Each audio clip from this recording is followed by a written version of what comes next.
And I'm disappointed in President Putin because I thought we would have had a deal 2 months ago, but it doesn't seem to get there.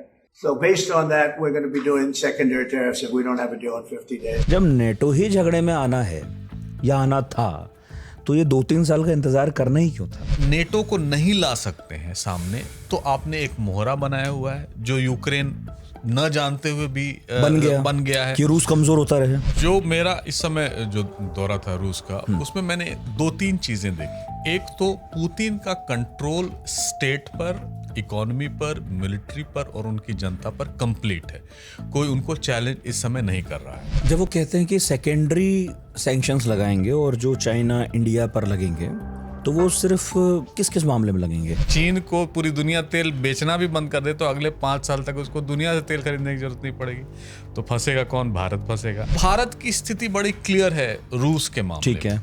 लेकिन आने वाले दिन, अगर आने वाले समय में अगर ये जो 50 दिन का जो डेडलाइन दिया है उस पर पार्शियल इम्प्लीमेंटेशन भी होता है तो ये तो एक तरह से ब्रिक्स को एक मौका देना है, वजह देनी है कि आप एकजुट हो जाइए और अमेरिका के खिलाफ कीजिए लामबंदी। जिस तरह चीनियों ने अरुणाचल प्रदेश के कई सारे उन्होंने चीनी नाम दिया है, उसी तरह रूसी इलाकों को भी उन्होंने चीनी नाम दिया है। वो डरते हैं। चीन अपना मामला बड़ा स्पष्ट रखता है कि वो देख रहा है कि यूक्रेन में ये क्या करते हैं कि कल को जरूरत पड़ी तो जब ताइवान पर हम करेंगे तब जो है जो फ्री वर्ल्ड है वो किस तरह रिएक्ट करेगा। नॉर्थ कोरिया ने जो रूसियों को आप ये कहें इन्फेंट्री आर्टिलरी के लिए जो सप्लाईज दी हैं वो दुनिया किसी देश ने नहीं दिया। रूस को हमेशा वेस्ट ने पीछे रखा कि हम आपके साथ नहीं जुड़ना चाहते हैं। अच्छा, खुद रूस वेस्ट के साथ जाना चाहता था। वो कई 90 के दशक में ये मानते थे येल्सिन कि रूस भी नेटो का सदस्य बनेगा। और ट्रंप साहब के साथ मैंने ऑब्जर्व किया है, पुतिन,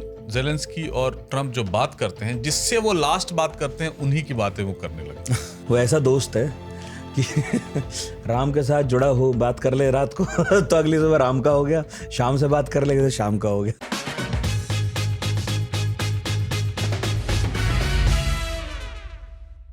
अमेरिका के राष्ट्रपति डोनाल्ड ट्रंप को डेडलाइंस देने का बहुत शौक है। अब तो ये अमेरिकन्स के साथ साथ पूरी दुनिया को मालूम चल ही गया है।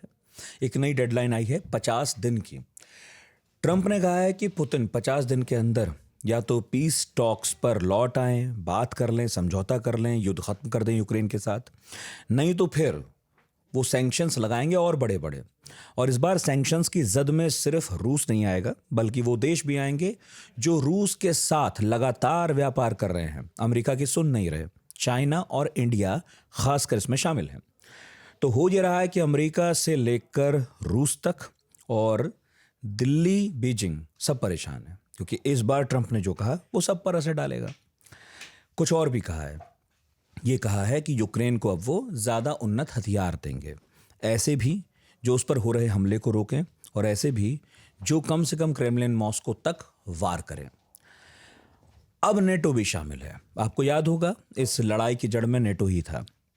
पुतिन नहीं चाहते थे कि यूक्रेन नेटो का मेंबर बने, लेकिन अब जिस तरह नेटो की भूमिका देखी जा रही है, संशय हो रहा है कि नेटो शामिल हो सकता है। उससे कहा यह जा रहा है कि तो ढाक के 3 ही बात हुए, नेटो तो आ ही गया। ये पुतिन नहीं चाहते थे लेकिन हो रहा है। तो ये जो भूल भुलैया है जो इस हफ्ते और गहरी हुई है, उसको सुलझाने के लिए हमने बुलाया एक बार फिर से डॉक्टर अमिताभ सिंह को। सर जेएनयू में पढ़ाते हैं इंटरनेशनल अफेयर्स, पहले भी मेहमान रह चुके हैं। अब काफ़ी दिन बाद आना हुआ है हालांकि जी, पर अब बुलाते रहेंगे सर, क्योंकि पढ़ाकू नितिन में हमने तय किया है कि हर मंगलवार इंटरनेशनल अफेयर्स पर एक पॉडकास्ट करना ही करना है। तो आपका बहुत बहुत स्वागत है। धन्यवाद नितिन जी, और बहुत दिन बाद आए और बहुत अच्छा लगा आपका सेटअप देख के। कुछ दिन बाद फिर आएंगे तो कुछ और नया सेटअप देखेंगे आप। मैं अभी घोषणा कर रहा हूँ जैसे ट्रंप ने की थी कि 14 जुलाई को कुछ बड़ा होने वाला है, हम कुछ बड़ा करने वाले हैं। लेकिन वो डेडलाइन बढ़ाइएगा नहीं। ना, हम 50 दिन 60 दिन कहते ही नहीं, जब होगा तो दिखेगा। पर सर आपने कहा था कुछ बड़ा होगा और ट्रंप भी कह रहे थे बड़ा होगा। ये जो हुआ है बड़ा, जो मैंने अभी भूमिका में बांधा, वाकई बड़ा है, कुछ सीरियस है या फिर इसे वैसे ही लें जैसे दुनिया लेने की आदी हो चुकी है? नहीं, देखिए, ये एक तो पहले भी कयास लगाए जाते थे। जैसे जो बाइडेन के ज़माने में भी ये कहा जा रहा था कि सेकेंडरी सैंक्शंस लगने चाहिए या इसकी ज़रूरत है, क्योंकि यूक्रेन के राष्ट्रपति जेलेंस्की कहते थे कि इंडिया और चाइना ब्लड मनी ले रहे हैं इनसे। तो ऐसे में लग रहा था कि कुछ होगा वैसा। जो बाइडेन ने कहा था कि करेंगे, लेकिन वो कर नहीं पाए थे और उन पर बहुत दबाव भी था। और दबाव का कारण ये भी था कि जैसे अगर आप सेकेंडरी सैंक्शंस लगाते हैं 100%, जैसा अभी ट्रम्प साहब ने कहा कि अगर वो लगा देते हैं तो इससे तेल के दाम बढ़ेंगे। सेकेंडरी सैंक्शंस जब आप कहते हैं तो इसका मतलब थोड़ा सा। हाँ, देखिए, एक तो होता है प्राइमरी सैंक्शंस कि आपको मैंने कहा कि आप जो मुझसे सामान खरीदेंगे या दुनिया से जो व्यापार करेंगे, अगर आप करते हैं तो मैं आपको अपना माल या आप मुझे जो बेचेंगे उसमें मैं डबल पैसा लूंगा आपसे। तो ये तो हुआ डायरेक्ट। अब हो गया कि साहब इससे तो फर्क नहीं पड़ रहा है। अब आप जिससे ट्रेड कर रहे हैं, आप तीसरे व्यक्ति को तेल बेच रहे हैं। अब वो तीसरे व्यक्ति जो खरीद रहा है या देश खरीद रहा है, उसको कहेंगे कि आप जो क्यों तेल खरीद रहे हैं, अगर खरीद रहे हैं तो आप जो मुझे तेल बेचेंगे, यानी इंडिया जो अमेरिका को कोई भी चीज़ बेचेगा उसका हम दुगना टैरिफ लगाएंगे। जो अभी 10% है या 25% है, जो भी है, उसका जो है हम सीधा 100% कर देंगे। और इसका कारण ये है कि इंडिया रशिया से माल खरीद रहा है। बिल्कुल, ना खरीदे तो इस वाले टैरिफ को नहीं लगाएंगे। हाँ, तेल पर ज्यादा असर है क्योंकि हम ऐसे भी उनसे 9 बिलियन का अमेरिका से भी तो खरीदते हैं सिर्फ तेल। अमेरिका से भी खरीदते हैं और अमेरिका से 3% ही है, लेकिन अमेरिका चाहता है किसी न किसी तरह ये बढ़ाया जाए क्योंकि उनके शेल ऑयल डिस्कवरी है। ये एक मार्केटिंग भी एक तरह से कि आप क्या करेंगे, आपके पास विकल्प क्या होगा। आप जाएंगे सऊदी अरेबिया के पास, आप जाएंगे इराक के पास जिनसे आप पहले से ले रहे हैं, लेकिन अमेरिका कहेगा कि चलिए आप उतने पैसे में हम भी दे रहे हैं। लेकिन इससे क्या होगा, अंतर्राष्ट्रीय तेल व्यापार जो है वो बहुत वॉलेटाइल हो जाएगा और दाम बढ़ेगा। और आप जानते हैं कि अगर डिमांड ज़्यादा है तो उसका जो सप्लाई का वैल्यू होता है वो बढ़ जाता है। तो सऊदी अरेबिया, इराक, जो भी तेल बेचता है दुनिया में, वेनेजुएला, वो सारे, हाँ, ओपेक देश, ओपेक प्लस कंट्रीज भी कहते हैं, वो सारे अपना दाम बढ़ा देंगे। और अगर वो दाम बढ़ेगा तो अमेरिका में भी दाम बढ़ेगा, वो दाम इंग्लैंड में भी बढ़ेगा, पूरे यूरोप में, पूरी दुनिया में बढ़ेगा। यानी अभी जो करीब $70-75 है वो $100 हो जाएगा। तो इन्फ्लेशन बढ़ेगा। इसीलिए बाइडेन साहब ने सेकेंडरी सैंक्शंस को परसू नहीं किया था। उसके पहले भी उन्होंने एक सैंक्शंस लगाई थी, एक कैप लगाया था, जिसमें वो कह रहे थे कि $60 से अगर ज़्यादा तेल बेचता है तब उस पर जो खरीदेगा $60 से ज़्यादा, उस पर सैंक्शन लगाए जाएंगे। तो ये था। हाँ, कभी वो $60 से आगे बढ़ा नहीं, भारत नेगोशिएट कर करके $57, $58 पे चल रहा था, लेकिन अब वो भी कैप ख़त्म हो गया है तो कोई उस पर ध्यान ही नहीं दे रहा है। लेकिन अगर ये लग जाता है, अगर प्रैक्टिकल टर्म्स में मान लीजिए, तो भारत, चीन, मलेशिया, ब्राज़ील, तुर्की, ये सारे इसके जद में आएंगे। और भारत सबसे ज़्यादा आएगा क्योंकि हमारा जो अपना डोमेस्टिक प्रोडक्शन ऑफ ऑयल है वो 15 से 13% के बीच है, 13 से 15%। और 85 से 87% हम तेल बाहर से खरीदते हैं। और सस्ता तेल हमें मिलता था तो हमने उनसे ज़्यादा खरीदना शुरू किया था। जो करीब 3 या 4% रूस से खरीदते थे, अब वो 35% हो गया, 1/3 से भी ज़्यादा। उसी तरह चाइना का भी है। लेकिन चाइना के साथ क्या है, चाइना के पास अपना तेल बहुत है। दुनिया का 5वां सबसे बड़ा तेल प्रोड्यूसिंग कंट्री है पूरी दुनिया में। 85% लोकल कंजम्पशन से वो काम चला सकता है। अगर चीन को पूरी दुनिया तेल बेचना भी बंद कर दे तो अगले 5 साल तक उसको दुनिया से तेल खरीदने की जरूरत नहीं पड़ेगी। तो फंसेगा कौन? भारत फंसेगा, क्योंकि तेल भी नहीं है आपका। लेकिन भारत ने ये किया है, और वो जो अब लग रहा है कि वाइज है, कि जो तेल दुनिया के बाजारों में बिक रहा है जिस दाम पे, उससे ज़्यादा में हम खरीद रहे हैं पेट्रोल पंप पे जाके। तो एक बफर है, लेकिन वो जाहिर है ना, 6 महीने चलेगा वो बफर, 7 महीने चलेगा, 8वें महीने से आपको तेल बढ़ाना ही पड़ेगा, इन्फ्लेशन बढ़ेगा ही। और जब इन्फ्लेशन का अंदेशा होता है तो प्रोडक्शन धीरे हो जाता है। तो वो एक बड़ा साइक्लिकल ट्रेंड है जो इकोनॉमिक्स में चलता है। मुझे याद है कि जब पिछली बार भी रूस से हम सस्ता तेल खरीद रहे थे और अमेरिका दबाव बढ़ा रहा था, तो विदेश मंत्री एस जयशंकर ने कहा था कि यूरोप को हमारा धन्यवाद देना चाहिए, हम तेल खरीद कर उनकी परेशानी कम कर रहे हैं, वरना रेट जो है ऊपर नीचे हो जाएगा। ये तो अब भी लागू होता है। यूरोप क्या कह रहा है? नहीं, देखिए, आप एक चीज़ जो जयशंकर साहब मीन कर रहे थे, उनका ये कहना था कि हमने तेल के दुनिया में तेल के प्राइसेस को बैलेंस किया है, जो बाइडेन के समय में सही था। और आपको ये भी जानकर आश्चर्य होगा कि जितना भारत तेल रूस से खरीद रहा है उसकी खपत भारत में नहीं हो रही है।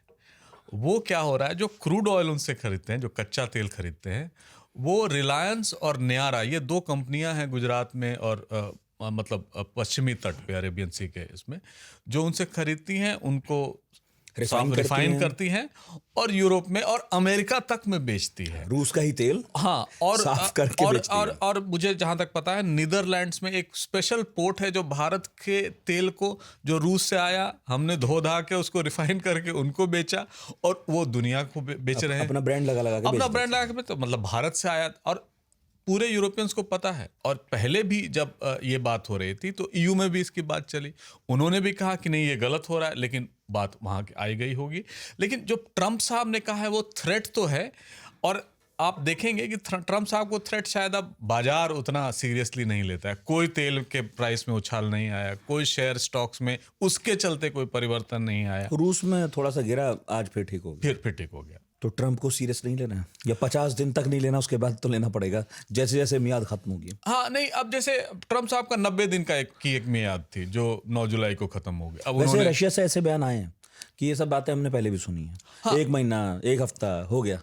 हाँ, और ये भी कहा कि वो ज़्यादा सेंटिमेंटल रिस्पॉन्स है, लेकिन उन्होंने जो पुतिन के खिलाफ जो कहा उस पर वो सख्त थे, लेकिन अभी उन्होंने कहा कि हम पढ़ेंगे, हम समझेंगे, फिर इसका जवाब देंगे। पुतिन को लेकर तो ये कहा था कि दिन में कुछ कहते हैं, रात को बम फेंक देते हैं।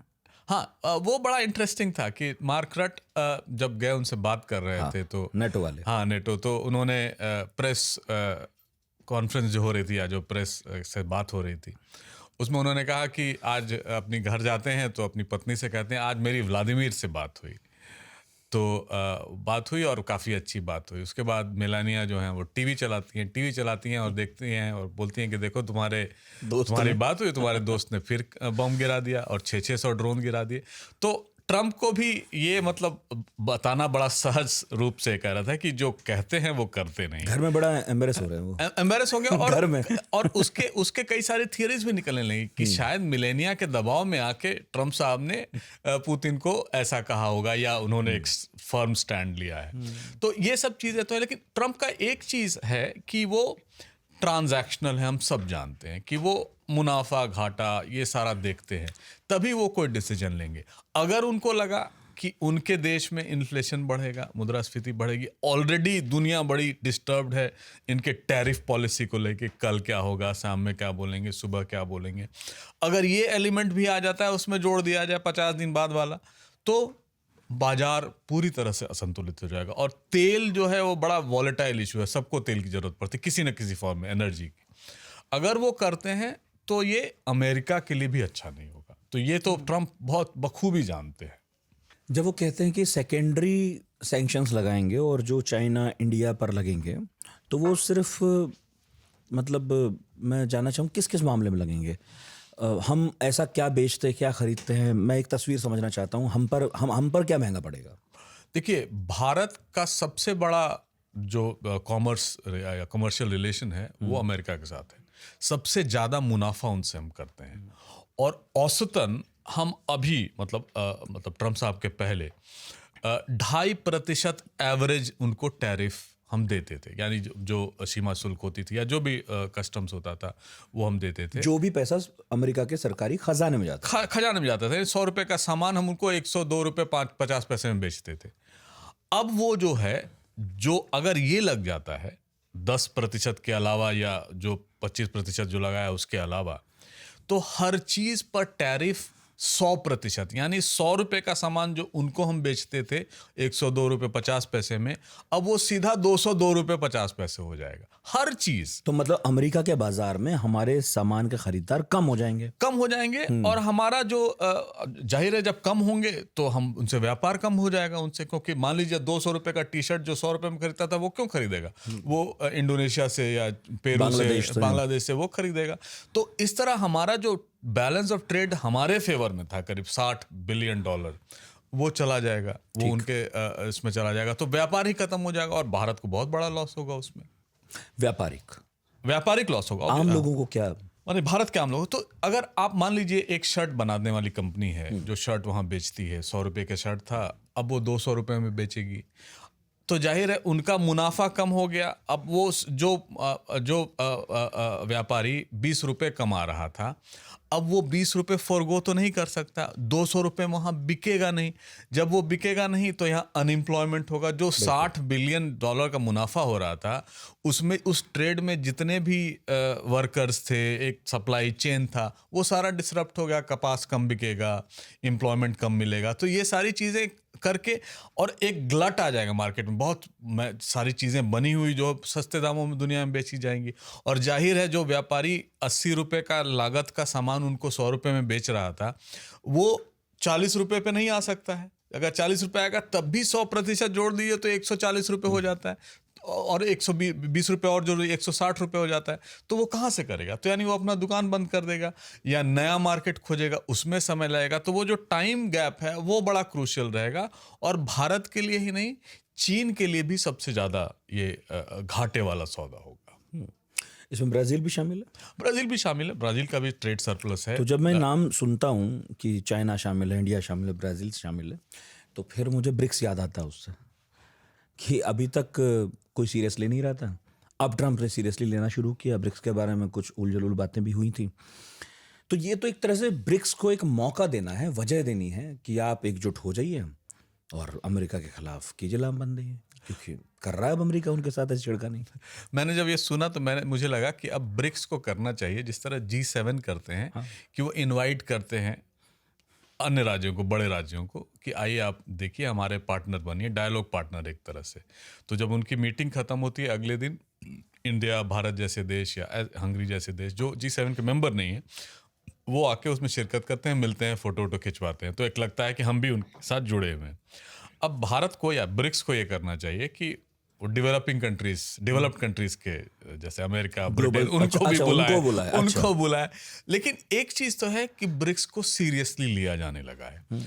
और ब्रिक्स जब से बना था तब से अब तक एक तो मेंबरशिप का इजाफा हुआ, 5 नए देश उसमें जुड़े, तो ब्रिक्स वैसा ब्रिक्स रह नहीं गया। और इसमें डाइवर्सिटी आ गई, अफ्रीका से भी लोग आए, एशिया से ज़्यादातर लोग आए, वही कि ग्लोबल साउथ। हाँ, अर्जेंटीना को बुलाया गया था, वो आया नहीं, उसके अन्य कारण थे। तो एक तरह से एक फॉर्मिडेबल फोर्स बनता जा रहा है। और ज़्यादातर इसकी सदस्यता है वो ग्लोबल साउथ के कंट्री हैं जो वैचारिक रूप से, विचारधारा के रूप से अमेरिका के विरोध में है। तो अमेरिका को ये भी लगता है कि ये एंटी अमेरिकन फ्रंट है या एंटी वेस्टर्न फ्रंट है, जैसा है नहीं। भारत ने तो बड़े क्लियर शब्दों में कहा था। कई बार एक बड़ा कैची टर्म है डी-डॉलराइजेशन, कि हम $, यानी दुनिया में जो डॉलर में ट्रेड होते हैं वो हम नहीं करेंगे। अब हम जो है सो आपस के इसमें करेंसी में अपनी करेंसी में करेंगे। हाँ, या ब्रिक्स करेंसी की भी बात हुई थी। हालांकि भारत ने उसमें बहुत रुचि नहीं दिखाई थी, और जयशंकर साहब ने सीधा कह दिया था कि हम कोई इंटरेस्ट नहीं लेते, क्योंकि उसमें चाइना के डोमिनेशन का खतरा साफ साफ है। और डी-डॉलराइजेशन इतना आसान नहीं है जितना हम बोल देते हैं। अभी भी 90% दुनिया का व्यापार डॉलर में होता है, तो आप उसको अंडू नहीं कर सकते हैं। मुझे कहीं जाना था तो मैंने पहले डॉलर खरीदा, फिर उस करेंसी में कन्वर्ट किया, तो 5-10% तो ऐसे चले गए।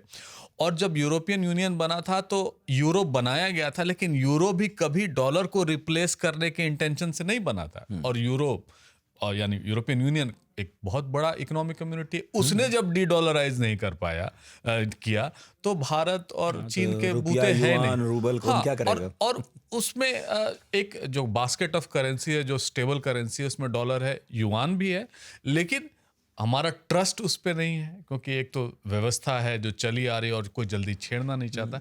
तो ट्रम्प साहब का गुस्सा उस पे ज़्यादा है कि उन्होंने कहीं सुन लिया था डी-डॉलराइजेशन, अरे डॉलर में व्यापार नहीं होगा, चलो इसको बंद करते हैं। हालांकि ब्राज़ील और चीन कभी हाँ ना किया है, ना कभी ना किया है।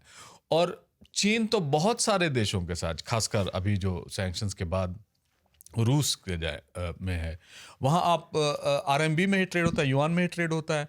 आप जो सबसे ज़्यादा एक्सेप्टेड करेंसी आज के समय में है वो UAE का दरहम है, और RMB है, युआन है। तो उस सेंस में भी अगर देखें तो चीन की करेंसी स्ट्रांग हुई है। और आप अगर रूस जाते हैं, आपके पास डॉलर है, तो वो 4 बार वो महिला देखेगी काउंटर पे। अगर आपके पास युआन है या दरहम है, तो वो तुरंत एक समय में ले लेती, क्योंकि उनको लगता है कि ये ज़्यादा रिलायबल है, रिलायबिलिटी के हिसाब से। मुझे पता चला अभी आप रूस गए थे। जी जी। कब? अभी गया था मैं 27 तारीख को गया था, 5 तारीख को वापस आया। करीब जुलाई? जुलाई, हाँ। अच्छा, बिल्कुल अभी। हाँ सॉरी, जून में गया था, जुलाई में वापस आया 5 को। जी हाँ, 10 दिन पहले। क्या था सर प्रोग्राम? वहाँ आजकल पब्लिक डिप्लोमेसी पर ज़्यादा जोर दिया जा रहा है और सरकार उसमें इन्वेस्ट भी कर रही है, मतलब पैसे भी दे रही है। दुनिया से लोगों को, खासकर जो रूस के प्रति अच्छा व्यवहार रखते हैं, अच्छे संबंध हैं, उन देशों से लोगों को बुलाया गया था। तो उनमें से मैं एक था। कुछ साउथ कॉकेशस से कंट्रीज से, जैसे आर्मीनिया, जॉर्जिया, अजरबैजान से लोग थे, तुर्की से थे, चीन से थे, साउथ ईस्ट एशिया से मुझे लगता है फिलीपींस से एक थे, और स्टूडेंट्स थे। तो हम लोग सीनियर लोग एक्सपर्ट थे। स्टूडेंट्स को एक तरह से मोटिवेट किया जा रहा था कि रूस को समझें, रूस के बारे में जानें, रूस के बारे में लिखें या रूस पर रिसर्च करें, ये सब चीज़ की थी। और इस तरह के कई सारे उनके डायलॉग फोरम हैं। तो एक पब्लिक डिप्लोमेसी का पार्ट था। मैं जिसमें गया था उसको उन्होंने कॉकेशस डायलॉग बोला था, जो साउथ कॉकेशियन कंट्री हैं, आर्मीनिया, जॉर्जिया, अजरबैजान, उनके, और जो सदर्न रशिया यानी दक्षिणी रूस का जो भाग है, जो नॉर्दर्न कॉकेशस में आता है, वहाँ के लोग थे। और मैं वही नॉर्दर्न कॉकेशस में एक शहर है प्यातिगोर्स्क, छोटी सी शहर है, जहाँ से जो यूरोप का सबसे ऊंची शिखर है, पर्वत श्रृंखला, माउंट एल्ब्रूस कहते हैं, वहाँ के लिए लोग जाते हैं। तो वो एक और बहुत अच्छा, बहुत बड़े बड़े लोग थे, जैसे दिमित्री त्रेनिन जो प्रेसिडेंशियल एडवाइज़र हैं वो थे, एक अलेक्जेंडर लुकियानोव हैं जो वालदाई डिस्कशन क्लब चलाते हैं, जिसमें पुतिन साहब शिरकत करते हैं। 2 और जो प्रेसिडेंशियल एडवाइज़र थे वो आए थे। यानी नीति निर्देशक लोग वहाँ थे, जिनकी वहाँ के राजनीति में या वहाँ के कूटनीति में साख है, और वो समझा रहे थे रूस का पर्सपेक्टिव। भारत को बहुत सीरियसली लिया जा रहा था, और ये सबसे अच्छी बात है कि भारत को अब ये मान रहे थे कि साउथ कॉकेशस में, जो जिस संदर्भ में मैं गया था, कि भारत एक बहुत बड़ा प्लेयर बन रहा है। तुर्की, चीन और भारत, ये 3 जो हम शायद बहुत नहीं समझते हैं भारत में, हालांकि मैं तो बहुत दिन से पढ़ा रहा हूँ। जैसे आर्मीनिया को जो हम आर्म्स बेच रहे हैं, या जो मार्केट हम खोज रहे हैं, जॉर्जिया के साथ हमारे संबंध अच्छे हो रहे हैं, अजरबैजान के साथ अभी बिगड़े हैं, उसका कारण कुछ और था, लेकिन जो हम सबसे ज़्यादा उनको, आर्मीनिया ही था। हाँ आर्मीनिया ही था, और उनको आर्म्स बेच रहे थे। लेकिन ये बहुत लोग नहीं जानते थे कि अजरबैजान में सबसे ज़्यादा भारतीय टूरिस्ट जाते हैं, नंबर्स बहुत ज़्यादा हैं। तो वो सारी चीज़ें थी। तो एक तरह से भारत को पॉजिटिव लाइट में वो ले रहे हैं, भारत को एक रिलायबल इसकी तरह देख रहे हैं। लेकिन मैं आपको बताऊं, 10 साल पहले जो गया था और आज जो गया था, एक तो भारत के प्रति श्रद्धा बढ़ी है, या श्रद्धा तो मैं नहीं कहूँगा, दोस्ती का एक नया पैमाना उन्होंने ढूंढा है कि वो एक रिलायबल पार्टनर है। लेकिन साथ साथ वहाँ पाकिस्तान का भी एक रिप्रेजेंटेटिव था। हालांकि वो स्टूडेंट था, वो एक्सपर्ट के तौर पे नहीं गया था, लेकिन गए थे लोग। तो ये एक पब्लिक आउटरीच है, वो करते हैं हर साल वेरियस फोरम में, जिसका मैं पार्ट था और मैं बुलाया गया था। अभी ऐसे याद है, भारतीय विदेश मंत्री की मुलाकात हुई चीनी विदेश मंत्री से। तो किसी ने कहीं तो कहा था, एक्सपर्ट ने, पता नहीं कितना ठीक है, आप कितना ठीक कहेंगे, उसमें कहा था कि पाकिस्तान क्योंकि अमेरिका के करीब जा रहा है, तो चीन ऐसा भी नहीं चाहता कि भारत मतलब बहुत बुरा माने, तो मुलाकात हो रही है। क्योंकि पिछली बार अभी जो संघर्ष हुआ उसमें चीन पाकिस्तान के साथ दिखाई दिया। कुछ है या ऐसे ही है बस?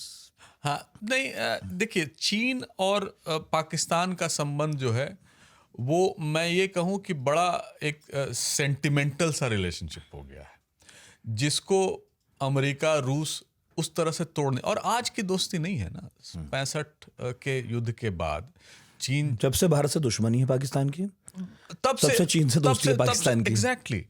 और यही नहीं, 70 के दशक में जब चीन को दुनिया ने बहिष्कार किया हुआ था, उस समय नजदीक लाने में चीन का, पाकिस्तान का बहुत बड़ा रोल था। किसिंजर गए थे, बाद में निक्सन गए थे, इन सब को फैसिलिटेट पाकिस्तान नहीं किया। तो उस तरह से एक बड़ा उन पर डिपेंडेंसी है, जो जल्दी हटने वाली नहीं है। लेकिन ये भी सही है कि चीन वो सारी चीजें देखता है, और चीन भी ट्रंप की तरह ट्रांजैक्शनल है इन अ डिफरेंट वे। चीन के पास बहुत पैसा है।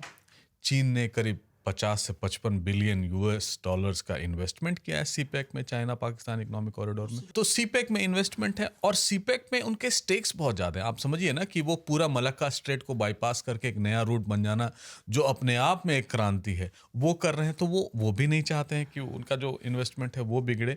तो पाकिस्तान के साथ ट्रांजैक्शनल भी है, हिस्टोरिकल भी है और इंडिया के खिलाफ भी है। इसीलिए कई बार इंडिया के खिलाफ, जैसे हाल में अभी राजनाथ सिंह जी ने साइन नहीं किया, तो वो सब सारी चीज़ें थी, जबकि उसमें रेफरेंस पहलगाम का आना था, नहीं आया। और क्यों नहीं आया, जब वो बलूचिस्तान की बात कर रहे थे।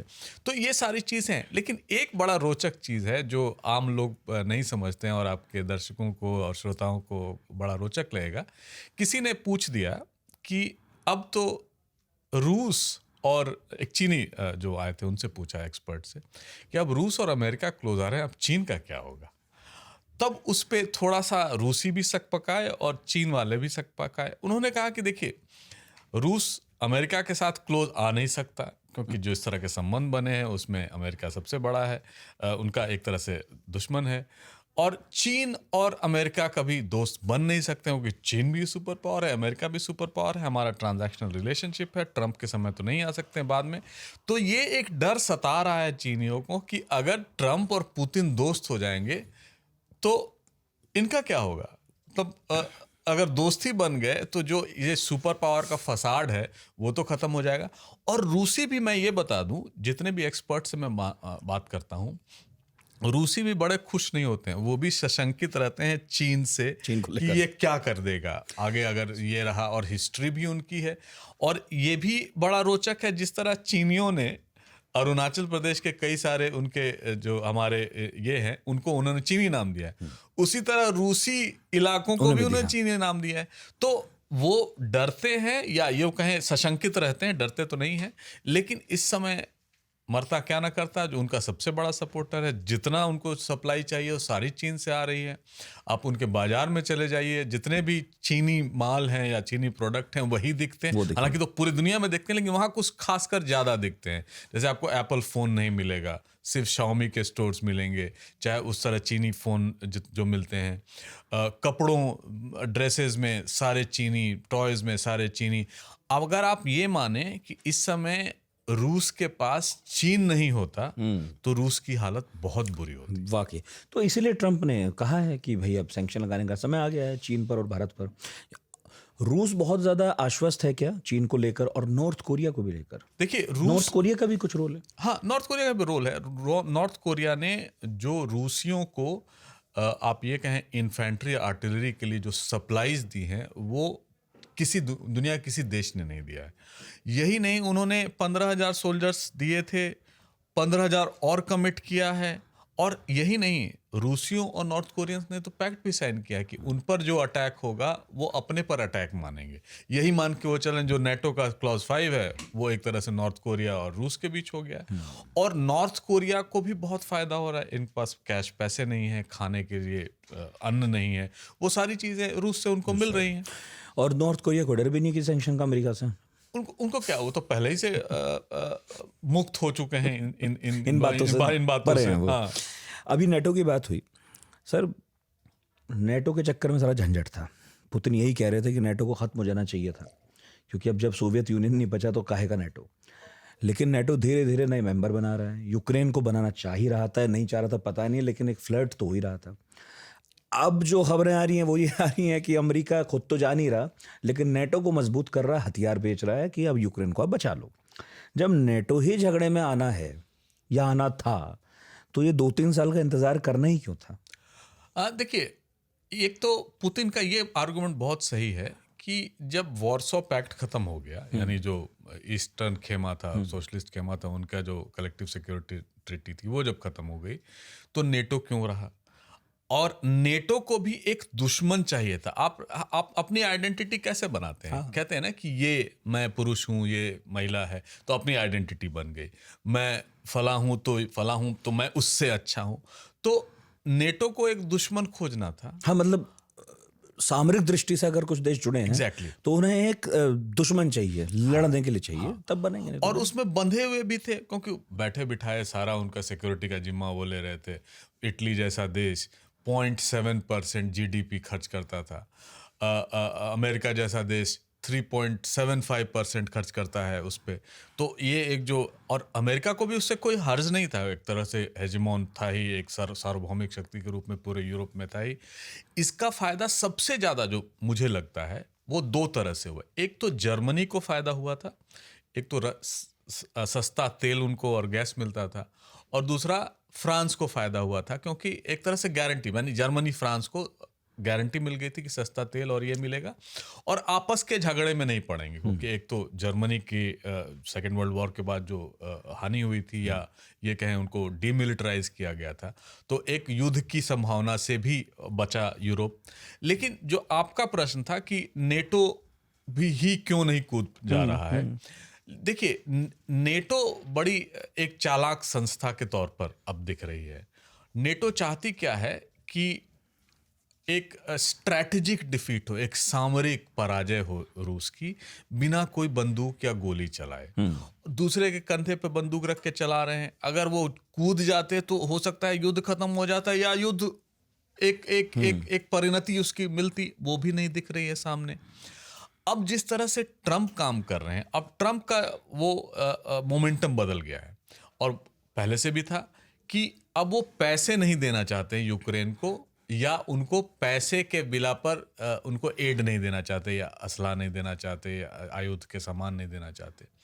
अब उन्होंने कहा है कि यूरोपियन यूनियन के कंट्रीज उनके साथ मिलके उनको जो अमेरिकी शस्त्र हैं या उनके शस्त्र हैं वो उनको दें, यानी किसी भी तरह से मोनेटरली इन्वॉल्व नहीं होना चाहते। मतलब ट्रंप कह रहे हैं यूरोपियन यूनियन से कि मुझसे हथियार खरीद लो, मुझे पैसे दे दो। बिल्कुल, एक तो ये, और वो ये चाहते हैं कि अब नेटो यूक्रेन की मदद करे, ना कि अमेरिका डायरेक्ट मदद करता दिखे, और नेटो में तो सारे हो आप। हाँ, तो वही आपका प्रश्न है कि अब नेटो ही क्यों नहीं सामने आ जा रहा है। यही प्रश्न दुनिया पूछ रही है कि जब यही करना था तो नेटो को पहले ले आते, पहले लड़ लेते। अगर आप नेटो को नहीं ला सकते हैं सामने, तो आपने एक मोहरा बनाया हुआ है जो यूक्रेन न जानते हुए भी बन गया है कि रूस कमजोर होता रहे।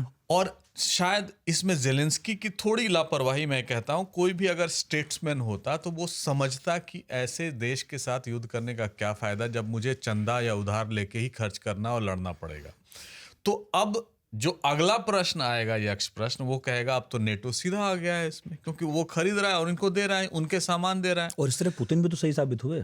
बिल्कुल सही, यही तो कह रहे थे पुतिन, और यही चाहते थे। और पुतिन ने जो ये बार बार कहते हैं, ये एक प्रीएम्प्टिव स्ट्राइक की यूक्रेन पे, जिस तरह अमेरिका ने 9/11 के बाद किया था इराक में, कि उन्होंने प्रीएम्प्टिव स्ट्राइक की, तो वो भी गलत नहीं थे। लेकिन ये जरूर था कि यूनाइटेड नेशन सिक्योरिटी काउंसिल के परमानेंट मेंबर के तौर पे रूस ने उन पर अतिक्रमण किया जो नहीं करना चाहिए था, और वो लिखित दे कि वो नेटो का सदस्य नहीं बनेगा, वो लिखित दे कि उनसे फॉरेन एड नहीं लेगा। तो ये सारी चीजें जो अमान्य शर्तें थी उन पर थोपी गई थी। रूस वहां पर तो बिल्कुल गलत था। हाँ, मतलब बराबरी का व्यवहार तो आपने नहीं किया यूक्रेन के साथ, बिल्कुल नहीं किया। और आपने ये मान लिया कि हम इसके द्वारा, अगर वो सामरिक पराजय चाह रहे हैं रूस की, तो ये भी सामरिक पराजय चाह रहे थे वेस्ट का यहाँ पे, या नेटो का। तो उसमें पार्शियली रूस सफल रहा है, क्योंकि वो जान रहे थे कि जिस दिन यूक्रेन इसमें जाएगा उस दिन उनका पूरा बॉर्डर बंद हो जाएगा, और जो रूसी भाषी वहाँ लोग हैं उनको और प्रताड़ित किया जाएगा। लेकिन नेटो को अब ये डिसाइड करना होगा कि ये कितना दिन तक चलेगा, कितने दिनों तक पैसे देंगे। और नेटो ये पहले भी कर सकता था, या नेटो माइनस अमेरिका पहले भी कर सकते थे, क्यों नहीं किया उन्होंने। लेकिन इसमें दिख रहा है ट्रंप को फायदा कि नेटो खरीदेगा सामान, वो बनाएंगे, उनका मुनाफा बढ़ेगा और वो यूक्रेन को देंगे। तो ये ज़्यादा दिन तक नहीं चलेगा। और कितना देंगे वो, अमेरिका जैसा एड तो नहीं दे सकते ना। $130 बिलियन एक कील इंस्टीट्यूट है, उसने कहा है कि अब तक दिया है, कैश और काइंड में जो भी आप कह लें। और उनके अपने राजस्व घाटे हैं, उनको सैनिकों को पैसा देना पड़ता है, इनके एम्प्लॉयज़ को देना पड़ता है, कॉम्पनसेशन देना पड़ रहा है। तो ये कितने दिनों तक चलेगा ये खुद नेटो नहीं जानता है। वो है। और अब जो ये मेरा प्रश्न है कि जब 50 दिन की मोहलत दे दी है उन्होंने, ट्रंप ने, तो ये शांति की तरफ जाना कम दिख रहा है, ऐसा ज़्यादा दिख रहा है कि या तो नहीं 50 दिन में कर लो या ये और इंटेंसिफाई होगा। बेसिकली आप 50 दिन बाद क्या करने वाले हो, आप ऐसे मुल्कों पर टैरिफ लगाओगे जिनके साथ आपकी पार्टनरशिप ट्रेडिंग बहुत अच्छी है, इंडिया हो या चाइना हो। और दूसरी तरफ क्या ये भी दिखाता है कि रूस ने बढ़त बना ली है इस मामले में, क्योंकि अब अमेरिका को या नेटो को सामने ही आना पड़ गया है, नेटो को एक्सपोज होना पड़ गया है। और क्या ऐसे ये भी माना जाए, 3-4 इससे मैं निष्कर्ष निकाल रहा हूँ, आप जोड़ के बताइएगा, कि यूक्रेन के घुटने टिक नहीं वाले हैं, इसलिए अब खुलकर आना पड़ रहा है। और ये भी माना जाए क्या कि ट्रंप अभी कुछ दिन पहले तो जेलेंस्की को धमका रहे थे और अब वो खुलकर जेलेंस्की के साथ खड़े हो गए। देखिए, ट्रंप एक अपरिपक्व राजनीतिक है, जो मेरा ये अपना मानना है। परिपक्वता उनमें इसलिए नहीं है कि दूसरे टर्म में सर वो हाँ, दूसरे टर्म नहीं, मेरा अपना असेसमेंट मैं कह रहा हूँ, क्योंकि कोई भी राजनीतिक स्टेट्समैन सुबह कुछ बोले शाम कुछ बोले ऐसा नहीं होता है। और ट्रंप साहब के साथ मैंने ऑब्जर्व किया है, पुतिन, जेलेंस्की और ट्रंप जो बात करते हैं, जिससे वो लास्ट बात करते हैं उन्हीं की बातें वो करने लगते हैं। तो अब तक पुतिन के साथ 6 बार उन्होंने बात की है, जेलेंस्की के साथ लगभग 3 बार डायरेक्ट कॉन्वर्सेशन हुआ है उनका। और उन तीनों में आप देखिएगा कि जिससे लास्ट मिलते हैं, पहली तो उनकी तनातनी हुई थी जेलेंस्की से जो दुनिया ने देखा था, उसके बाद उनका रुख बदल गया था। वो ऐसा दोस्त है कि राम के साथ जुड़ा हो, बात कर ले रात को तो अगली सुबह राम का हो गया, शाम से बात कर ले तो शाम का हो गया। ये सही कह रहा, ये बस वही हो ही रहा है। लेकिन अब जो ट्रंप, और लोग ये मान रहे हैं कि बहुत आमूल परिवर्तन आ गया है ट्रंप की नीतियों में और वो सब बदल देंगे, बिल्कुल ऐसा नहीं है। अब ट्रंप क्या कर रहे हैं, आपको याद होगा, ट्रंप साहब ने एक सप्ताह यूक्रेन को मदद देनी बंद कर दी थी। उनको कम्युनिकेशन सैटेलाइट जो ये होता है, कम्युनिकेशन इंटेलिजेंस जो होता है, वो देना बंद किया था। रूसियों ने इनको उसका पूरा फायदा है, कुर्स्क को खाली करा दिया। तो उन्होंने एक एडवांटेज दिया था कि तुम कुर्स्क को खाली करा दो, तुम्हारा जो ईगो जो हर्ट हुआ है कि आप कुर्स्क में घुस गए थे, वो खत्म हो जाता है, अब फिर बात करेंगे। उन्होंने बात भी की उसके बाद। अब ये देख रहे हैं कि ये तो मान ही नहीं रहा है, क्योंकि ये इनके फोटो बनवा के भेजता है, अच्छी अच्छी बातें करता है, लेकिन मतलब पुतिन भेजते हैं। पुतिन ने उनके लिए, ट्रंप साहब के लिए एक इमेज, उनकी जो पेंसिल की इमेज है वो बनवा के भेज दी, तो खुश करने के लिए बेसिकली। तो पुतिन जानते हैं कि ऐसा करने से वो खुश हो। पुतिन ने अभी भी भला बुरा नहीं कहा है ट्रंप को, और ये कभी कभी कुछ कह देते हैं, तो वो समझते हैं। लेकिन पुतिन और रूसी जनता ये जानती है कि जो उनके ऑब्जेक्टिव हैं वो जब तक अचीव नहीं होंगे तब तक वो पीछे नहीं हटेंगे। और ट्रंप को ये लगता है कि अगर उनको कुछ मिसाइलें दे दी जाएं, कुछ टैंक्स दे दिए जाएं, तो हो सकता है फील्ड में परिवर्तन आए। वो भी नहीं होगा, तो वो अपना स्टेक्स बढ़ा रहे हैं विज़ावी जेलेंस्की। लेकिन पुतिन ये समझने को तैयार नहीं है कि किसी भी तरह से उनको नेगोशिएशंस करना होगा ट्रंप से भी इस बात पर।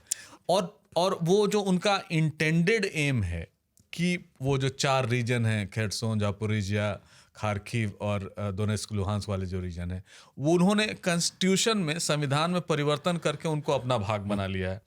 और उस पर अभी भी 75% ही भूमि कैप्चर हुई, मतलब टोटल चारों प्रोविंस के। तो अगर वो रूसी जनता के पास -25% जाएंगे तो वो मुंह दिखाने लायक नहीं रहेंगे। और अगर जीत भी लेते हैं और उनको मिला भी लेते हैं, तब भी वो वेस्ट के खिलाफ खड़े दिखेंगे। लेकिन कहीं ना कहीं उनको ये भी लगेगा कि ट्रंप साहब की उन्होंने बात नहीं मानी। तो अब ट्रंप का जो नई चाल है कि उनको दिखाओ कि हम सपोर्ट करेंगे, यूरोप उनको पैसे देगा, हम उनको सपोर्ट करेंगे मिलिटरीली, डिप्लोमेटिकली, इंटेलिजेंस जो भी है, लेकिन उनको नेगोशिएटिंग टेबल पर लाएंगे। लेकिन ये उनकी भ्रांति है और वो ज़्यादा दिन तक नहीं चलेगी, क्योंकि मैंने कहा रूसी बहुत डिटर्मिन्ड है इस मामले में। लेकिन सर 64% रूसी जनता, लेवाडा सेंटर रूस का जो है, वो ये कह रहा है कि वो बातचीत करने को तैयार है, मतलब कह रही है कि पीस टॉक्स कर लेनी चाहिए पुतिन को। भले वो ये भी कह रही है कि जीते हुए प्रदेश लौटाए मत, पर बात कर लें। एक चीज़। दूसरी चीज़, एक्सपर्ट्स कह रहे हैं कि 20-22 महीने का तो समय है कि इकोनॉमी रूस की बहुत ख़राब ना हो, लेकिन वहाँ का जो कॉरपोरेट एलीट है वो चिंता में है। वॉशिंगटन पोस्ट पर एक लेख है, उसमें तो वो ये भी कह रहे हैं, हालांकि वॉशिंगटन पोस्ट अमेरिका का है, लेकिन फिर भी कुछ एक्सपर्ट्स कह रहे हैं कि कुछ कॉरपोरेट एलिट का ये मानना है कि शायद एक शानदार मौका फेस सेविंग का या इस युद्ध से एग्जिट कर निकल गया है पुतिन के हाथों से, कर लेना चाहिए था। अब बात आके निकल गई है और नुकसान झेलेंगे, और इकोनॉमी कोई बहुत अच्छी नहीं है, बाहर कुछ भी कहते रहो आप। नहीं, देखिए, जो मेरा इस समय जो दौरा था रूस का, उसमें मैंने 2-3 चीजें देखी। एक तो पुतिन का कंट्रोल स्टेट पर, इकोनॉमी पर, मिलिट्री पर और उनकी जनता पर कंप्लीट है। कोई उनको चैलेंज इस समय नहीं कर रहा है। दूसरी बात जो आपने कही कि वहाँ का जो एलिट है, जो कॉर्पोरेट वर्ल्ड है, वो चाहता है कि किसी न किसी तरह कोई रास्ता निकले, बातचीत हो। ओलिगार्क्स, वो सारे ओलिगार्क्स हैं एग्जैक्टली जो पुतिन सपोर्ट करते हैं, पुतिन द्वारा समर्थित हैं। तो उनका ये कहना कि इसका बीच का कोई रास्ता निकल जाए, वो नहीं है। तीसरी बात जो वहाँ की जनमानस ये कहती है, और वो एक्सपर्ट्स स्वीकार करते हैं कि ये युद्ध तब तक नहीं रुकेगा जब तक इंटेंडेड गोल जो पुतिन का है और रूस का है वो अचीव नहीं हो जाए, या किसी भी कारण से शीर्ष नेतृत्व में, या तो यूक्रेन में या रूस में परिवर्तन न हो जाए। वो दोनों होने से रहा, और ये लंबी लड़ाई के लिए तैयार है। लेकिन जनता ये नहीं समझती है कि यूक्रेनी भी कुछ न कुछ मामले में रूसियों की तरह हैं। उन्होंने जब रूसी कहते हैं, हम आज उनको हम भले ही यूक्रेन कहने लगे हैं, एक ही हैं, तो वो भी लड़ने के लिए, मारने के लिए तैयार हैं, वो भी झुकने के लिए तैयार नहीं है।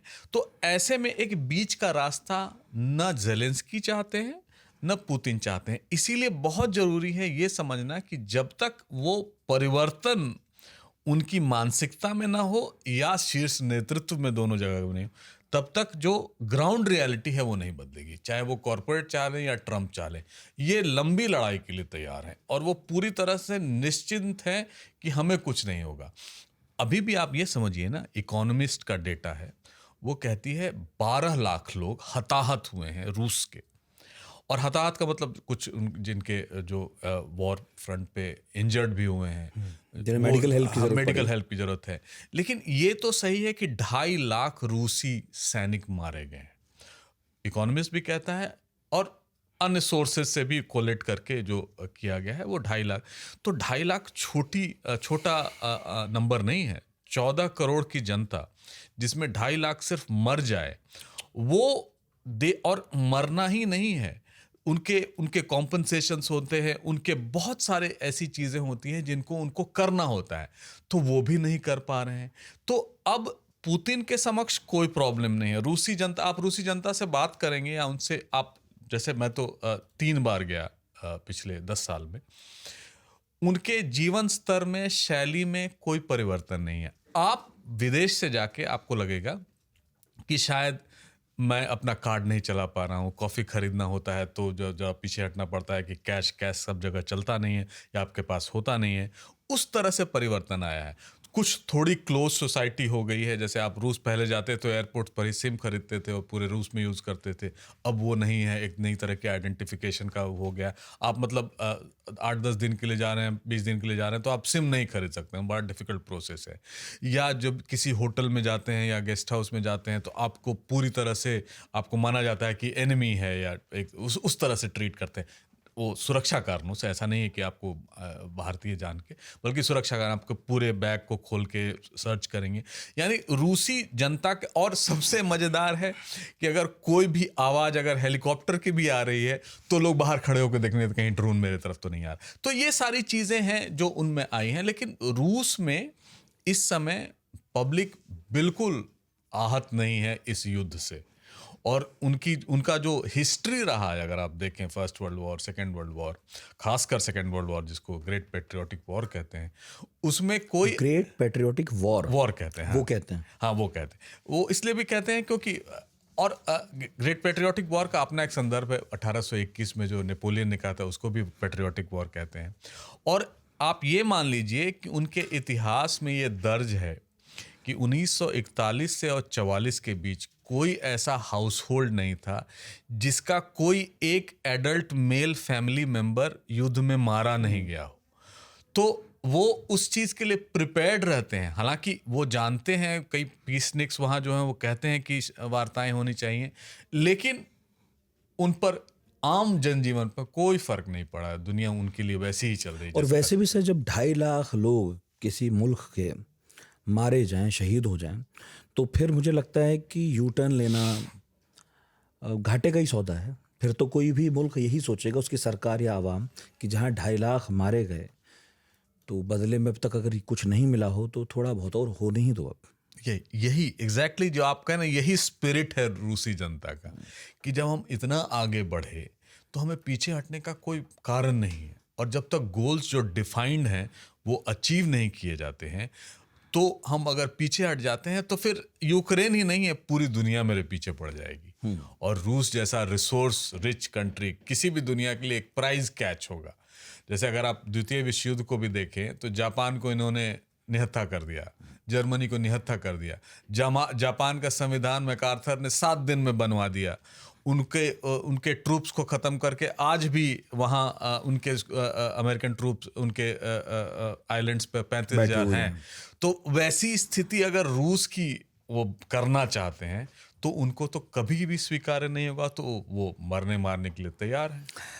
सर, जब नेटो कर ही रहा है जो उसे करना है, ये आइडिया क्या कभी फ्लोट हुआ है, आप बेहतर बताएंगे, कि नॉन नेटो देश, खासकर ऐसे जो ब्रिक्स में भी हैं, खासकर ऐसे जिनके साथ रूस का अच्छे संबंध हैं, और खासकर ऐसे जो रूस के पड़ोसी हैं, वो मिलजुल कर क्यों नहीं अब एक समय जब आ गया है इस दादागिरी का जवाब देते हैं? ठीक है कि रूस के दोस्त तुर्की भी हैं, हम भी हैं, अजरबैजान भी है, चीन भी, और हम में से किसी से बनते नहीं है, लेकिन यूरोप भी तो अपने तमाम मतभेदों के साथ मिलजुल कर रह ही रहा है। अमेरिका की खूब तनातनी चलती है, वहाँ पे सरकारें बदलती हैं तो नेता एक दूसरे की, मतलब अभी हम देख रहे हैं फ्रांस के नेता की ट्रंप से बनती थोड़ी ही है, लेकिन फिर भी वो साथ हैं। तो क्या कभी आइडिया हाल फिलहाल के दिनों में, खासकर जब युद्ध फिर से बढ़ गए 3 साल में, यह आया है कि अब केवल रुपये पैसे के गठजोड़ से आगे बढ़ने का समय आ गया है वेस्टर्न दादागिरी के खिलाफ? हाँ, देखिए, रूस हमेशा से वेस्टर्न अलाइनमेंट ज्वाइन करना चाहता था 90 के दशक के बाद से। रूस को हमेशा वेस्ट ने पीछे रखा कि हम आपके साथ नहीं जुड़ना चाहते हैं। अच्छा, खुद रूस वेस्ट के साथ जाना चाहता था। वो कई 90 के दशक में ये मानते थे येल्सिन कि रूस भी नेटो का सदस्य बनेगा, और उनके लिए उन्होंने कुछ गुडीज भी ऑफर किए, पार्टनरशिप फॉर पीस और ये टाइप के संगठन बनाए कि आगे चल के हम भी आपको सदस्य। तो वो उस मुगालते में पूरा 90 का दशक बीत गया। जब पुतिन आए वो समझ गया कि किसी भी तरह से हमसे हाई टेबल पर नहीं बैठाने वाले हैं। G7 को उन्होंने G8 बना दिया था, और वहाँ तक ठीक था। इकोनॉमी में वो कोऑर्डिनेट करना चाहते थे, लेकिन मिलिटरली इंगेज नहीं करना चाहते थे। और पुतिन ये बखूबी समझ गया, चूंकि उनका उस समय ऐसा पीरियड भी चल रहा था कि 90 के दशक में कुछ नहीं कर सकते थे।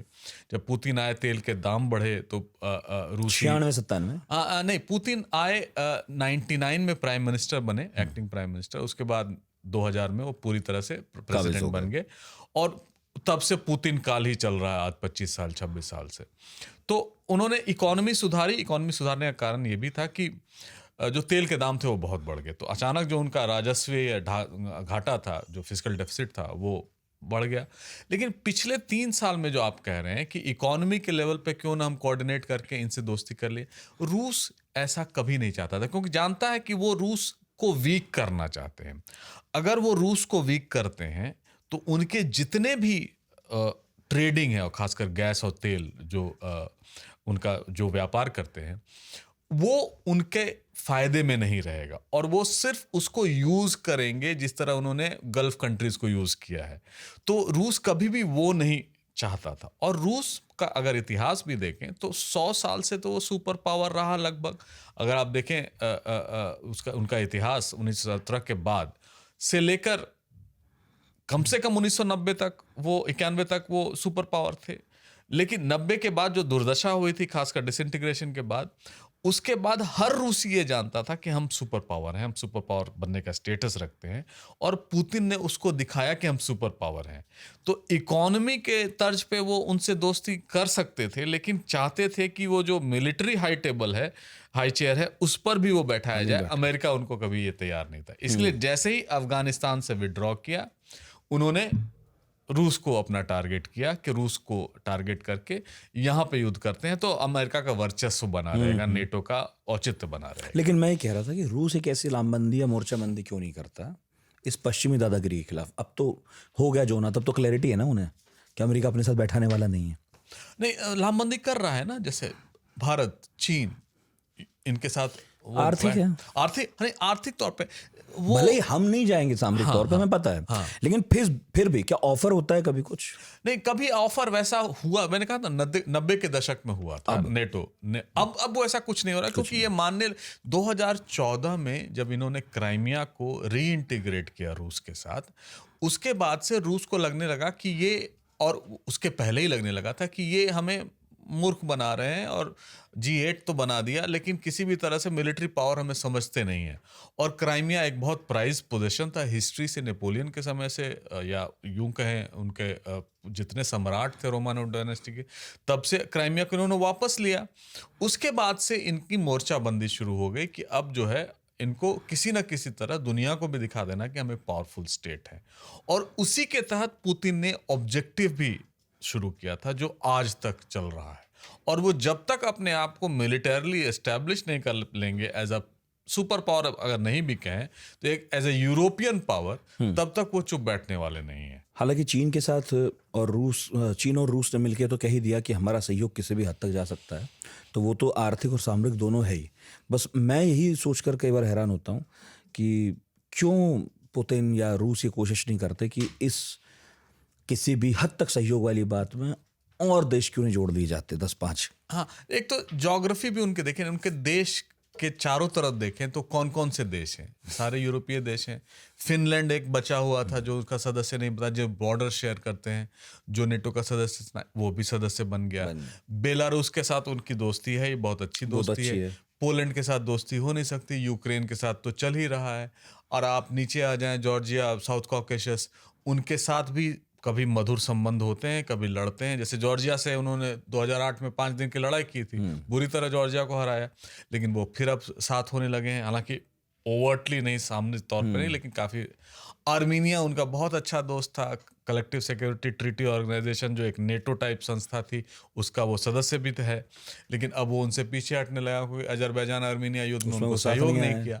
और रूस अपने आप को इस समय अलग थलग इसलिए भी पा रहा है क्योंकि वो नहीं चाहता कि अपनी एनर्जी कहीं और डाइवर्सिफाई की जाए। वो यूक्रेन पे लगा है, बस यूक्रेन पे लगा रहा है। सेंट्रल एशिया, कजाकिस्तान भी CSTO का मेंबर था, कजाकिस्तान अभी भी उनका बहुत अच्छा दोस्त है, लेकिन कजाकिस्तान को भी डर लगता है कहीं कल को यूक्रेन वाली स्थिति आ गई तो क्या हो गया, क्योंकि रूसी अभी भी 22% कजाकिस्तान की जनता रूसी है, रूसी मूल के लोग हैं, तो कहीं उन पर कोई अटैक हुआ तो कहीं यहाँ इंटरवेंशन ना हो जाए। और पुतिन कह भी चुके हैं कि एक कार्टोग्राफिक डिवीजन है, कजाकिस्तान जो है वो रूस का ही पार्ट है, या इन शब्दों में उन्होंने कहा है। सेंट्रल एशिया जिनसे उनकी भूमि नहीं लगती है, उसके इकोनॉमी को आउटसोर्स कर दिया है, चाइना को सिक्योरिटी का जिम्मा अपने पास रखा था, तो वहाँ भी उहापोह चलते रहती उन राज्यों में और पुतिन में भी। तो ये जितना ज़्यादा युद्ध खींचेगा, पुतिन के लिए समस्या ये होगी कि उनके जो मिलिट्री एलाइज हैं या सिक्योरिटी एलाइज हैं वो कम पड़ते जाएंगे। और चीन को आपने बहुत ध्यान से देखा होगा, चीन ने सैंक्शन तो ज्वाइन नहीं किया है, लेकिन कभी भी मिलिट्री कमिटमेंट नहीं कर रहा है, उनको तोप नहीं दे रहा है, उनको गोला बारूद नहीं दे रहा है। तो चीन अपना मामला बड़ा स्पष्ट रखता है कि वो देख रहा है कि यूक्रेन में ये क्या करते हैं कि कल को जरूरत पड़ी तो जब ताइवान पर हम करेंगे तब जो है जो फ्री वर्ल्ड है वो किस तरह रिएक्ट करेगा। तो वो भी बड़ा कैलकुलेटेड मूव कर रहा है यहाँ पर भी।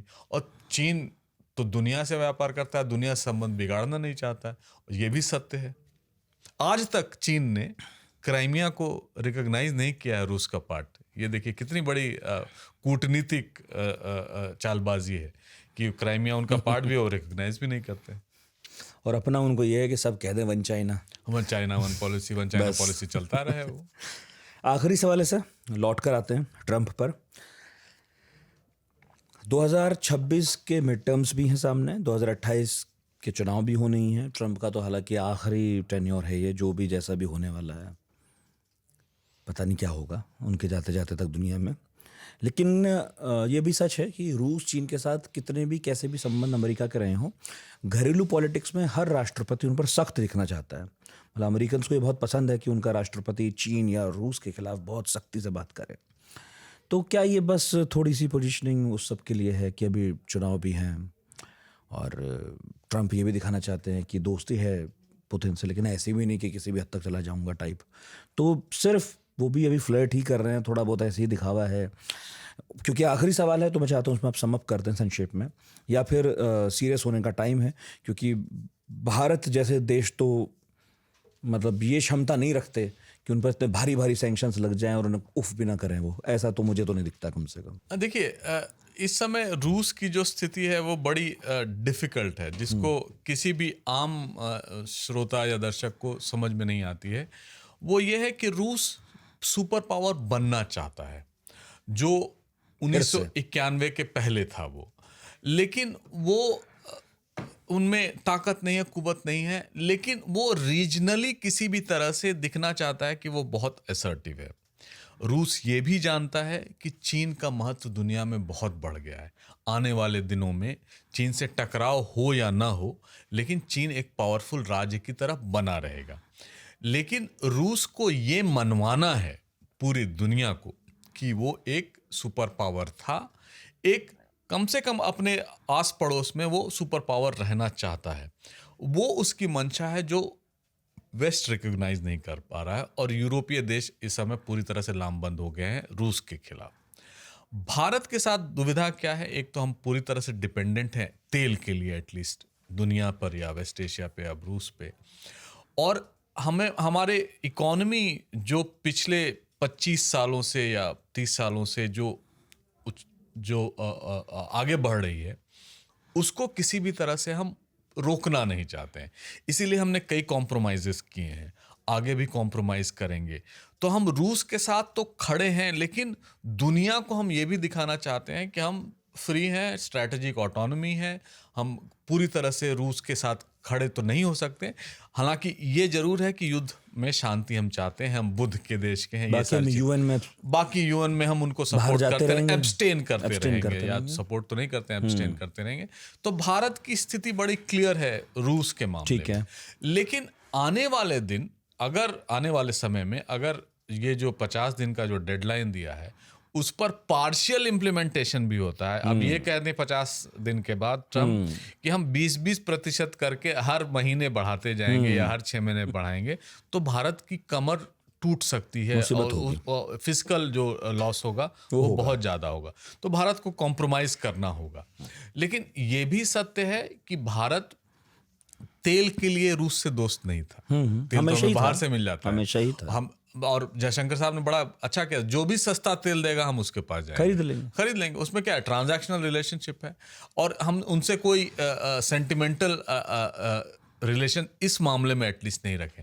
लेकिन रूस को इसका फायदा हुआ है, और रूस कभी भी नहीं चाहेगा कि ऐसे जो देश हैं उनके साथ वो एंटेगोनिस्टिक रिलेशनशिप रखे। और भारत भी कई मंचों पर उनका साथ ही दिया है, अगर एब्सटेन भी कर रहा है। तो आने वाला समय जो होगा रूस के लिए बड़ा डिफिकल्ट होगा, क्योंकि एक तो दुनिया की जो जनता है वो, अगर आप टीवी पे भी देखते हैं तो लोग यही कहते हैं कि रूस जो बहुत ज़्यादा अब कुछ ज़्यादा हो रहा है, रूस को भी रुकना चाहिए, और यूक्रेन जैसे देश के लिए। तो आने वाले समय में अगर दुनिया रिकॉग्नाइज भी कर लेती है कि रूस बहुत पावरफुल है, तो लेकिन रूस का जो सॉफ्ट पावर था उसको क्षति पहुंचेगी, और भारत जैसे देश के लिए खासकर उसको क्षति पहुंचेगी। लेकिन जाहिर है दुनिया ये बहुत जल्दी भूल जाती है किसने क्या किया था। सब वो फिर वही ट्रांजैक्शनल रिलेशनशिप पे चले आएंगे। चीन से तो बहुत मतभेद हैं, लेकिन कोई भी अगर चीन से अपना धंधा बंद नहीं करना चाहता, बिल्कुल नहीं इतने। और आखिर में वही ट्रम्प है जो किसी तरह क्या करने, और ट्रम्प इलेक्शन के मोटिव से अपना काम नहीं करते हैं। ट्रम्प का एक बेस है जिसको वो केटर करते हैं, और वो उनसे खुश रहती है, चाहे वो 26 का इलेक्शन हो, 28 का इलेक्शन हो, उनको कोई फर्क नहीं पड़ेगा। वो अपना जिस तरह से चलते हैं उसी तरह से, और ऊपर वाला उनके साथ है कि हर मौके पर उनको साथ मिलता रहा है। तो ट्रम्प जो भी करें वो इलेक्शन को देखकर नहीं करेंगे। हाँ, ये है कि ट्रंप जिस तरह से घोषणाएं करते रहे और जिस तरह से ये होता रहा है, आगे आने वाले समय में अगर ट्रंप इस टैरिफ पॉलिसी में जो 1 अगस्त से लागू होने वाली है और 50 दिन जो उन्होंने मोहलत दी है रूस को कि अपने ऑफिस अपने टेबल पे आ जाओ और अपने काम ठीक कर लो, अगर वो नहीं होता है और अगर वो उसमें पीछे हटते हैं तो उनका जो इमेज है उसको बहुत क्षति पहुंचेगी, अमेरिका में भी और यहाँ भी। ऑलरेडी लोग ये कहने लगे हैं कि आपने तो कहा था यूक्रेन को सपोर्ट नहीं करेंगे, आप तो आते ठीक कर देंगे, ये भी तो कहा था। क्यों कर रहे हैं? तो वहां भी उनको लॉस हो रहा है, लेकिन उसका कोई बीच का कोई रास्ता निकालेंगे मुझे लगता है और वो ट्रांजैक्शन पे रुक जाएगा। सही। और आखिर में हाँ या ना, क्या भारत की भलाई इसी में है कि पुतिन टेबल पर आ जाए? नहीं, भारत की नहीं, मैं तो कहता हूँ विश्व की। हम भारत की तरफ से बात करना हाँ, नहीं, भारत की तो है ही, और भारत प्रधानमंत्री ने तो बहुत स्पष्ट शब्दों में उनको जाके कहा भी है कि ये युद्ध का काल नहीं है। उनको फिर यूक्रेन भी कहे थे कि हम बुद्ध के देश से आए हैं, तो हम तो युद्ध चाहते नहीं है, और इतना लंबा युद्ध जिसमें इतने लोग हताहत हों हम तो कतई नहीं चाहते थे। लेकिन अब हो रहा है तो हमारा कंट्रोल नहीं है। कभी लगता था हम पर कंट्रोल है, अब शायद वो भी खत्म होता जा रहा है, या हम ये कहें उस प्रकरण में नहीं घुसना चाहते हैं जहां कोई फायदा नहीं दिखे, अपनी क्षति हो या इमेज बिल्डिंग एक्सरसाइज जो भारत करना चाहता था वो नहीं हो रही है। तो हमें भलाई इसी में लगती है कि युद्ध रुक जाए और जो मसले मसाइल हैं उनको शांति से सुलझाएं। ये तीनों देश खुद हल कर लें, नहीं तो भारत के सामने ये प्रॉब्लम जरूर आएगी कि भारत को कोई डिसीजन अब लेना पड़ेगा। अब सिर्फ एब्सटेन होने से काम नहीं चलने वाला है, नहीं तो फिर झेलिए सैंक्शंस, अगर फिर यही बात है तो। हाँ, सैंक्शंस भारत नहीं झेल पाएगा, तो क्लियर है वो हमने कहा भी था पहले भी, जयशंकर साहब ने कहा भी था, तो हम वो उनके पहले ही हम हट जाएंगे। भले ही हमें $100 पे इराक से और खरीदना पड़ेगा, से तेल खरीदना पड़ेगा अमेरिका से, हम सैंक्शंस नहीं झेल सैंक्शन नहीं झेल पाएंगे, और झेलना चाहिए भी नहीं। दूसरों का वॉर है, हम क्यों जाए सैंक्शन झेलें? हम क्यों अपनी, हमारे वाले में कौन सा कोई आया था? एग्जैक्टली सही बात है। हम इंतजार करते रह गए, मैं भी नहीं बोलना चाह रहा था, लेकिन हम इंतजार करते रह गए एक ठीक ठाक बयान का। 2-3 देशों के अलावा जिनकी मजबूरी थी वो तो देंगे ही, और मैंने लिखा अलावा करते क्या? मैंने लिखा भी इस पर कि इस समय तो कोई नहीं आया, मैं देश का नाम नहीं लेना चाहता, कोई नहीं आया। तो ऐसे में हमें भी अपना हित देखना है, और राष्ट्र हित सर्वोपरि है, रूस के लिए भी, हमारे लिए भी। और हमारे यहाँ चुनाव भी हैं, चुनाव भी हैं, उनका तो वो जाने एक जगह होते ही नहीं ठीक से, और दूसरी जगह भाई को कोई परवाह नहीं तो हमारे यहाँ तो भैया हमारे यहाँ होने और आस्था है हमारे यहाँ डेमोक्रेसी में, उस पर तो विचार करना ही होगा लोग। सीधी बात। बहुत बहुत शुक्रिया अमिताभ सर, फिर से आने का। बहुत धन्यवाद आपका फिर से बुलाने का। फिर बुलाएंगे। बिल्कुल बिल्कुल, अब तो आना ही पड़ेगा। हर हफ्ते बुलाएंगे धन्यवाद। किसी ना किसी को इंटरनेशनल अफेयर्स पर अमिताभ जी को बार बार, क्योंकि रूस की भूमिका बड़ी है। इनफैक्ट होते होते होते हम खबरें ही करते रहते थे, अपडेट देते रहते थे कि रूस यूक्रेन में ये हो रहा है वो हो रहा है। इनिशियली आपको याद होगा हमारे बहुत सारे स्टूडेंट्स ये यूक्रेन में पढ़ते थे, वो हिंदुस्तान लौट रहे थे, तब हम लगातार बात करते थे आज तक रेडियो पर। लेकिन अब वो वक्त फाइनली आ चुका है शायद, जब भारत को कोई एक साफ फैसला लेना पड़ेगा। ट्रंप अगर सीरियस हैं तो जैसा सर कह रहे थे सैंक्शन से बचने के लिए करना पड़ेगा, और अगर ट्रंप सीरियस नहीं भी हैं तो देर सवेर पुतिन को पीस टॉक के लिए जाना ही चाहिए। ये भारत के हित में भी है। तो कुल मिलाकर युद्ध कभी किसी के हित में होता नहीं, और रूस यूक्रेन तो बिल्कुल भारत के हित में नहीं है। बहुत बहुत शुक्रिया इतने धैर्य से सुनने के लिए। फिर से अगले मंगलवार फिर हाजिर होंगे पढ़ाकू नितिन वर्ल्ड अफेयर्स के शो में। बाकी पढ़ाकू नितिन पहले की तरह हर गुरुवार आता रहता है, जिसमें हम बात करते हैं किताबों की या किसी भी टॉपिक की जो आसमान के नीचे और ज़मीन के ऊपर है, कुछ भी। कमेंट बॉक्स खुला है, कमेंट कीजिएगा।